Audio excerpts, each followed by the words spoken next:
So, एक बड़ी अहम सवाल उठता है, बिकॉज मैं भी पढ़ाता रहा हूं, women are wired for multitasking. There is a brain के स्कैन के अंदर फर्क है। औरत और आदमी एक नहीं है, लेकिन अब unfortunately because of the new lifestyle ये फर्क तो मौजूद है दिमागों में, लेकिन लाइफस्टाइल पे फर्क खत्म हो चुका है। फॉर एग्जाम्पल, एक जमाना था कि जब औरतों के स्पेसिफिक टास्क होते थे और आदमियों के स्पेसिफिक टास्क होते थे। अब वो गुडमुड हो गए हैं। आदमी डायपर भी बदल रहा होगा, झाड़ू भी लगा रहा होगा, औरत जो उनके काम भी कर रही होगी,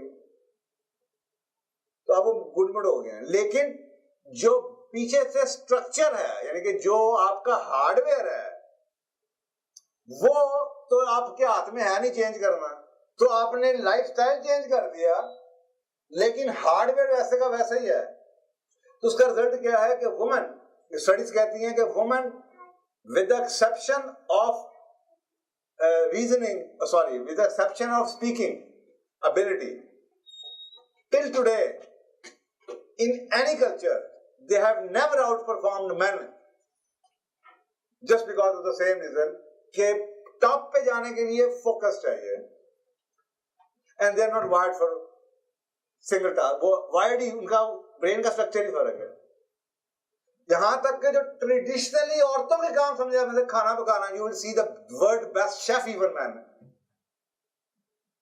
you will see the world. आप होटलों में चले जाएं, जो हाउस कीपर है, सफाइयों वाले, बाथरूम साफ करने वाले, इवन के टच करने वाले, बेड करने वाले, वो भी आदमी नजर आएंगे टॉप के executive house keeper 5 star 6 7 star hotels के अंदर।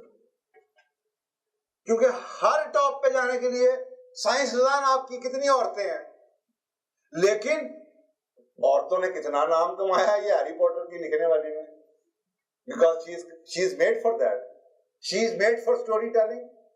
अल्लाह ने उसको बना के स्टोरी टेलिंग के भेजा हुआ। मल्टीटास्क ये उसकी नेचर है, बातें करना, लिखना और बोली जाना। उसने आदमियों के मुकाबले वो कहते हैं कि वुमेन स्पीक 25% फास्टर। एक ऑन एवरेज एक आदमी और औरत के रोज के वर्ड्स के अंदर भी फर्क है। एक औरत रोज के 25,000 लफ्ज बोलती है, आदमी 2500 बोलता है। ओके, सो 100 स्टडी, वो हमने पिछला प्रोग्राम हुआ था men are from Mecca, women from Medina, उसके अंदर हमने काफी डिटेल में बात किया था, लेकिन उसका मैं रेफरेंस दे रहा हूं यहाँ पे।